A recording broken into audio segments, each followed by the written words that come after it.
Ouais, Shalom Akim, Shalom. Commençons tout d'abord en donnant tout honneur et toute gloire à notre pouvoir. Yahweh, Bahasham, Yahweh Shai, Bahasham, Kudash.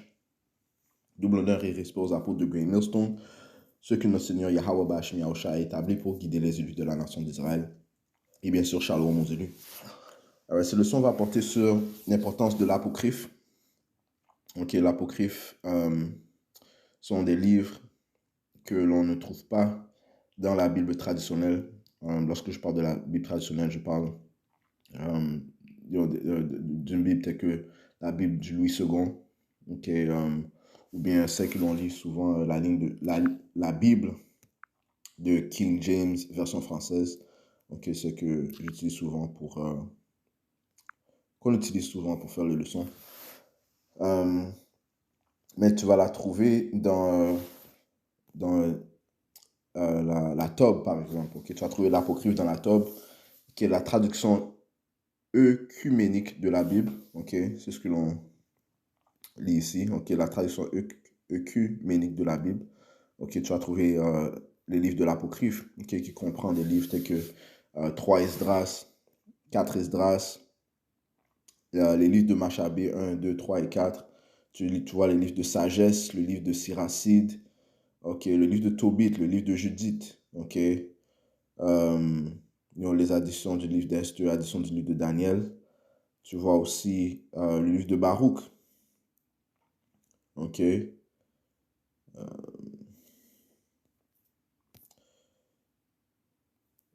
Ici, c'est la lettre de Jeremiah. Ok. La prière de Azariah.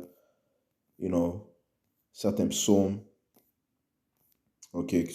Qu'encore une fois, tu ne vas pas trouver dans la Bible traditionnelle, entre guillemets. Ok. Maintenant, allons voir la définition du mot apocryphe. Apocryphe ici, ça c'est dans le dictionnaire, ça dit du latin apocryphus, lui-même dérivé du grec ancien apocryphus, qui signifie caché, secret. Ok, ok, donc apocryphe signifie caché ou secret. Ok, et effectivement, dans l'apocryphe, tu vois beaucoup de secrets. Ok, beaucoup de révélations qui ne sont pas mentionnées dans la Bible traditionnelle, entre guillemets. Ok, mais qui sont des éléments très importants pour lier les événements de la Bible, ok, pour avoir une compréhension plus profonde des événements de l'histoire de la Bible, ok, de la parole de Yahweh Ba'ashem Yahweh Shai, ok. Donc l'apocryphe, ok, les livres de l'apocryphe que j'ai mentionnés sont extrêmement importants, ok. Et il y a une raison pour laquelle ils ont été cachés, ok, à cause de ces éléments secrets, ok. Mais comme les Écritures disent dans le livre de Deutéronome 29 et verset 29, ça dit ici, les choses secrètes appartiennent au Seigneur Yahweh, Bahashem Yahushai, notre Dieu. Les choses secrètes appartiennent au Seigneur Yahweh, Bahashem Yahushai, mais ces choses qui sont révélées nous appartiennent, ainsi qu'à nos enfants à toujours, afin que nous puissions faire tous les mots de cette loi. Ok? Donc, les choses qui sont révélées nous appartiennent, le Seigneur nous les déclare. Ok? Principalement, il les déclare à ses serviteurs les prophètes. Amos 3 et verset 7 a dit ici, assurément le Seigneur Yahweh, Ba'ashem Yahushai, ne fera rien, mais il révèle son secret à ses serviteurs les prophètes, okay? Incluant les éléments secrets ou cachés de l'apocryphe qui sont extrêmement importants pour avoir une compréhension complète des Écritures. Okay? So, dans cette leçon, on va se concentrer sur vraiment un élément, ok? Et comme j'ai dit, si Dieu le permet, si Yahweh Bahashem Yahushua le permet, je vais faire une série sur des éléments de l'apocryphe qui ne sont pas, de l'apocryphe qui rendent ces livres extrêmement importants pour avoir la compréhension de notre histoire. Ok? On va aller dans le livre de la King James version française et on va aller dans le livre de Jean, chapitre 10 et verset 22. Ça dit ici. Et c'était la fête de la dédicace à Jérusalem et c'était l'hiver. OK? C'était la fête de la dédicace à Jérusalem et c'était l'hiver. Et Yahushua marchait dans le temple, dans le porche de Salomon. OK? OK? Donc, on voit ici que durant la fête de la dédicace, Yahushua était présent.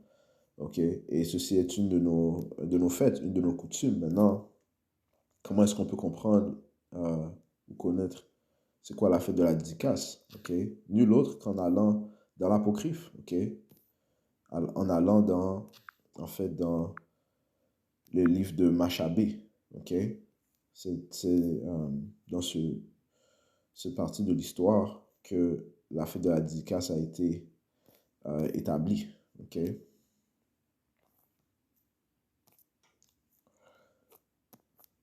Et ça s'est produit après que les païens, okay, les Édomites, eux qui ont pollué, ils ont souillé le temple, eh bien,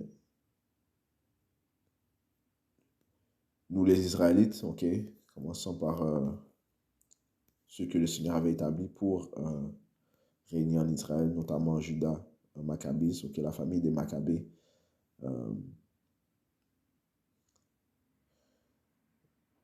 qui était à la tête de cette dynastie hasmonéenne.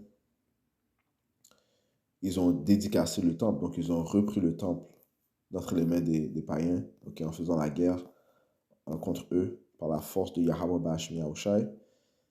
Et on a pu redédier le temple à notre Seigneur, okay, le temple que les païens avaient souillé. Okay.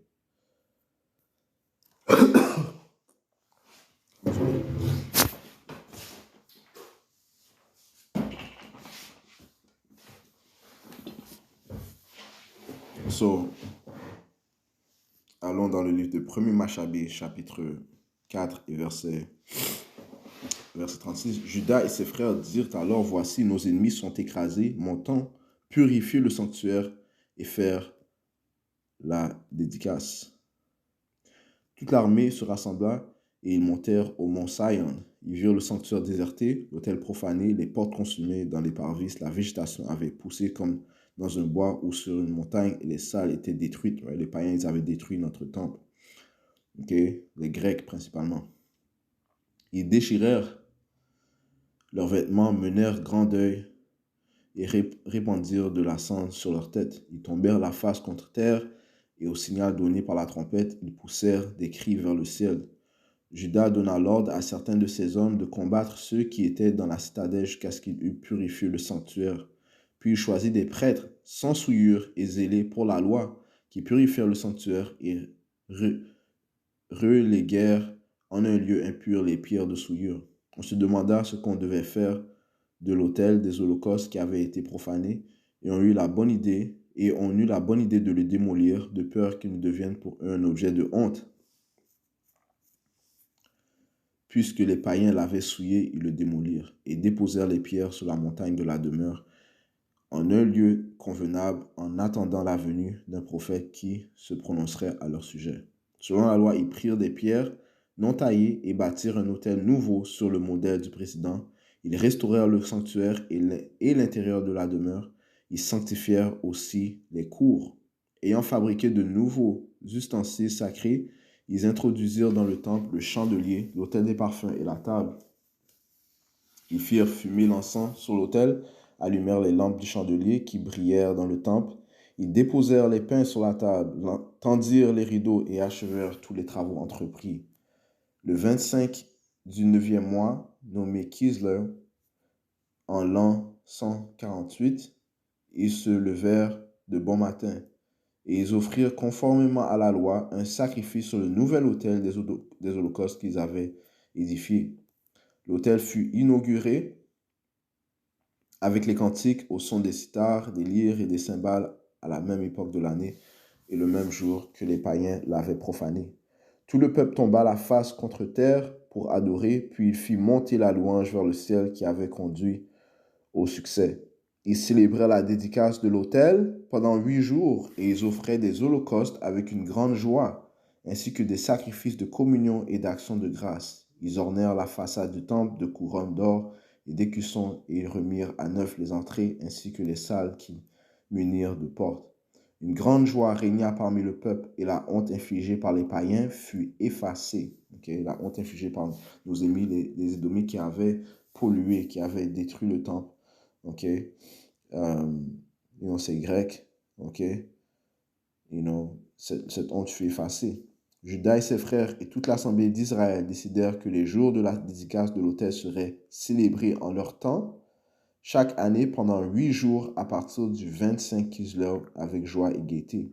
En ce temps-là, on bâtit tout autour du mont Sion des murailles élevées et de puissants tours de peur que les païens ne vinrent piétiner ces lieux comme auparavant. Judas établit une garnison pour le garder. Il fortifia Bethsur pour que le peuple eût une forteresse face à l'Idoumée. Okay, l'Idoumée, c'est les Édomites, okay, ceux qui avaient profané notre temple. Okay? So, cette journée fut sanctifiée, okay, est une journée sainte, okay, la journée de la dédicace. Okay? Verset 59, je relis, Judas, ses frères et toute l'assemblée d'Israël décidèrent que les jours de la dédicace de l'autel seraient célébrés en leur temps chaque année pendant 8 jours à partir du 25 Kislev avec joie et gaieté. Okay? Jusqu'à ce jour, c'est une célébration que l'on célèbre. C'est une journée sainte, okay? Qui représente la redédication du temple à notre pouvoir Yahweh Ba'ashim Yahushai. Okay? Okay? C'est un jour qui fait commémoration sur le fait que Yahweh Ba'ashim Yahushai nous a délivrés d'entre les mains de nos ennemis, okay? Les païens. Okay? So, encore une fois, cette compréhension de la journée de la dédicace ne peut être compris que si l'on plonge dans l'apocryphe, ok? Les livres cachés, les livres secrets, ok? L'apocryphe est dans le livre de Maccabée, ok? All right? So, ceci fut une première leçon de la série de l'importance de l'apocryphe, comme ça dit dans le livre de Jean 10 et verset 22. Et c'était la fête de la dédicace à Jérusalem, et c'était l'hiver. Même dans le temps de Yahushai, cette fête se faisait, okay? La fête de la dédicace. Okay? Et Yahushai marchait dans le temple, dans le porche de Salomon. Okay? Encore une fois, ces compréhensions ne se trouvent que si l'on plonge dans l'apocryphe. Okay? On comprend l'importance de la fête de la dédicace. D'où vient la fête de la dédicace. Okay? So, concluons en donnant tout honneur, toute gloire à notre pouvoir. Yahweh, Ba'Hashem, Yahweh Shai, Ba'Hashem, Kudash. Double honneur et respect aux apôtres de Great Millstone. Shalom aux élus et à la prochaine. Shalom.